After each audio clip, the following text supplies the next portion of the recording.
안녕하세요. 북튜버 스윗샌디입니다. 오늘은 가토 다이조의 착한 아이로 키우지 마라 라는 책에 나온 내용 중에 착한 아이로 큰 사람들이 성인이 됐을 때 어떤 식으로 타락에 빠지는지 그들의 이중적인 자아에 대해서 이야기를 해볼까 합니다. 굉장히 성실하면서도 문제를 일으키는 사람은 오랜 시간 동안 즐거운 경험을 한 적이 없는 경우가 대부분입니다. 사람은 즐거운 경험을 통해 만족을 얻고 자연스럽게 따뜻한 마음도 생겨납니다. 하지만 너무 성실한 사람은 사고의 중심이 인정받기 위해 자신과 다른 자신을 연기하는 것에 맞추어져 있습니다. 그래서 진정한 자기 자신으로 존재하려 하지 않고 자신의 진짜 모습을 숨기며 살아갑니다. 그러다 보니 즐거운 일도 없고 어떤 일을 하든 만족하지 못합니다. 그리고 있는 그대로의 자신에 대해 긍정적인 감정을 잃어버리게 됩니다. 그리고 이렇게 너무 성실한 사람은 상대방과 신뢰관계를 형성하지 못합니다. 그때그때 상황에 따라서 상대방에게 자신을 맞춥니다. 그런 사람들은 상대방의 비위를 맞추면서 모든 일을 처리하게 됩니다. 자신이 억누른 불쾌한 기분은 마음속 깊숙이 들러붙어 있지만 본인은 그것을 알아차리지 못하는 경우도 있습니다.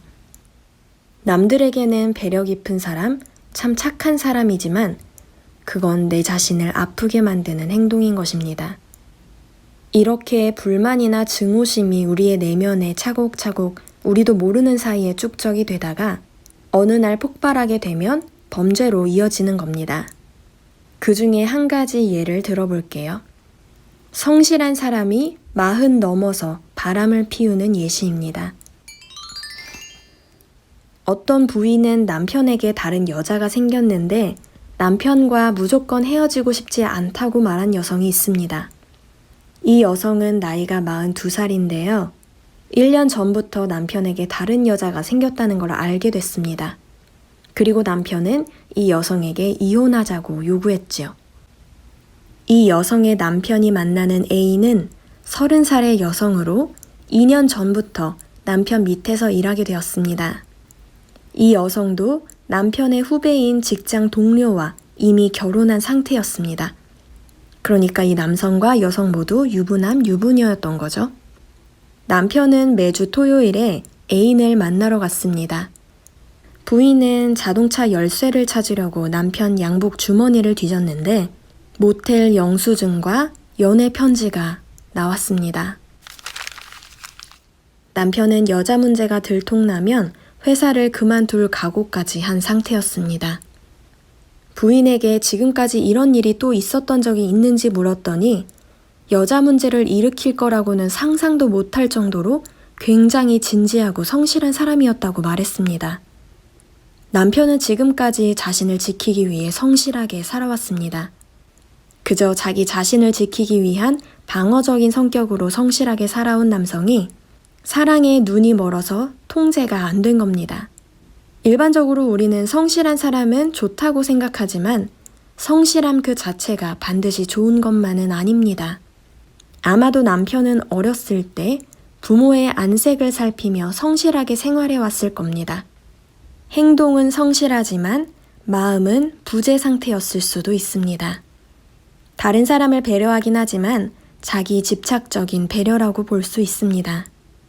그 사람에게 호감을 얻기 위해서 잘 대해준 것 뿐인 거예요. 진정한 상대방의 행복을 위한 배려가 아니었던 겁니다. 이 남성은 사랑받고 싶고 칭찬받고 싶어서 무리하게 자신의 자연스러운 충동을 억제해서 착한 아이로 살아왔습니다. 그 동기는 미움받을지도 모른다는 공포, 어쩌면 내가 버림받을지도 모른다는 공포였습니다. 따라서 착하게 행동하는 것처럼 보여도 사실 그건 다른 사람이 자신을 거부할까봐 두려운 마음 또는 상대방의 마음에 들기 위해 착한 척 연기를 하고 있는 겁니다. 부인은 남편에게 예전에 성실했던 모습으로 돌아와 달라고 애원했지만 남편은 더 이상은 싫다. 나는 지금 이 순간이 너무 재미있고 즐겁다라고 말했습니다. 지나치게 성실한 남자는 이처럼 어느 시점에서 사건을 일으키고 맙니다. 남편은 호감을 얻기 위한 성실함에 실증이 났을 겁니다. 공포가 사라진 후에 남는 건 정서적인 미성숙함, 자기 멋대로 굴기, 자기 중심적인 성격, 인내력 부족, 무기력, 충동 등입니다. 이렇게 앞으로는 더 이상 성실하게 살고 싶어 하지 않는 사람에게 억지로 원래대로 살게 하면 가족을 위협하는 야수 같은 남편이 될 수도 있습니다. 그리고 그 남자가 그런 상태인 걸 알고도 끝까지 다시 돌아오라고 매달리게 되면 이 남성은 완전한 무기력에 빠지게 될지도 모릅니다. 여기에 또 다른 예시 하나를 읽어드릴게요. 30살의 여성에 대한 이야기입니다. 이 여성은 19살에 결혼했습니다. 역시나 굉장히 성실했던 이 여성은 결혼하고 나서 곧바로 사업을 시작했습니다. 남편은 도박이나 여자에 빠져서 휴일에도 집에 없었습니다. 이 여성은 10년 넘게 일만 하면서 보냈다고 이야기합니다. 이 여성은 고등학교를 졸업하고 바로 일에 뛰어들었기 때문에 아무것도 모르고 그냥 할 수 있는 대로 일만 한 겁니다. 이렇게 성실하게 일한 결과 빌딩도 살 수 있었습니다. 수입이 늘어났고 그 여성은 여전히 성실하게 일했습니다. 아내에게 남편은 입버릇처럼 놀지 말라고 했습니다.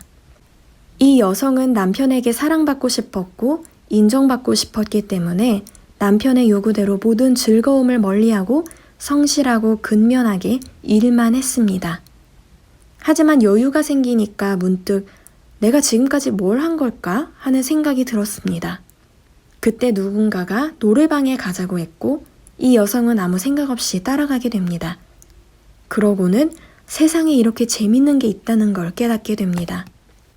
남편은 자기 자신은 열심히 놀면서도 아내가 노는 건 또 싫어했습니다. 성실했던 아내가 갑자기 변하자 남편은 폭력을 휘두르기 시작했습니다. 아내가 누구랑 말하고 있으면 누구랑 무슨 말을 하는지 계속 캐물었고 별 얘기 아니라고 하면 남편이 자기 자신을 무시하는 거 아니냐면서 화를 냈습니다. 그런 와중에 이 여성은 술집에서 알게 된 연하의 남자와 동거를 하기 시작합니다. 이렇게 고삐가 풀려버린 그녀는 파멸의 길을 걷기 시작합니다. 이제는 남자 없이는 살 수 없게 된 겁니다. 다음에는 또 다른 남자와 그 남자의 아이들과 함께 살았습니다. 그 남자 역시 남편과 마찬가지로 일은 하지 않고 놀고 먹는 남자였습니다. 자기 힘에 부치게 성실하게 사는 사람은 인생의 어느 시점에 다다르면 좌절합니다. 그녀도 그동안 살면서 나름대로 만족스러웠다면 어느 정도 정서적으로 안정됐을 겁니다. 노래방을 계기로 단번에 파멸의 길로 들어서지는 않았을 겁니다. 그래서 늦바람이라는 게 무서운 거겠죠?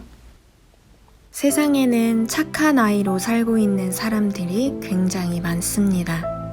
그들은 겉으로는 멀쩡하게 생활을 하면서도 속으로는 늘 고민을 안고 삽니다. 어떤 일을 해도 만족하지 못합니다. 분명히 내 인생이 뭔가 잘못됐다는 걸 아는데 도대체 어디서부터 뭐가 잘못됐는지도 모릅니다. 하루하루 사는 게 괴로울 뿐입니다. 그렇게 불만이 쌓이다 보면 세상에 대한 증오심이 생기기도 합니다. 그럼에도 불구하고 착한 아이로 성장해온 사람들은 그저 다른 사람들에게 사랑받고 싶고 인정받고 싶어서 그렇게 애써 밝은 모습을 보이며 살아갑니다. 속으로는 그 사람을 질투하고 미워하고 증오하면서도 겉으로는 좋은 사람인 척 연기합니다. 만약에 여러분도 착한 아이로 컸다면 혹은 내가 지금 내 아이를 착한 아이로 만들지는 않았는지 돌이켜보시고 마음이 괴로운 착한 아이보다 행복하고 당당한 나쁜 아이가 되세요. 오늘은 여기까지 하겠습니다. 감사합니다.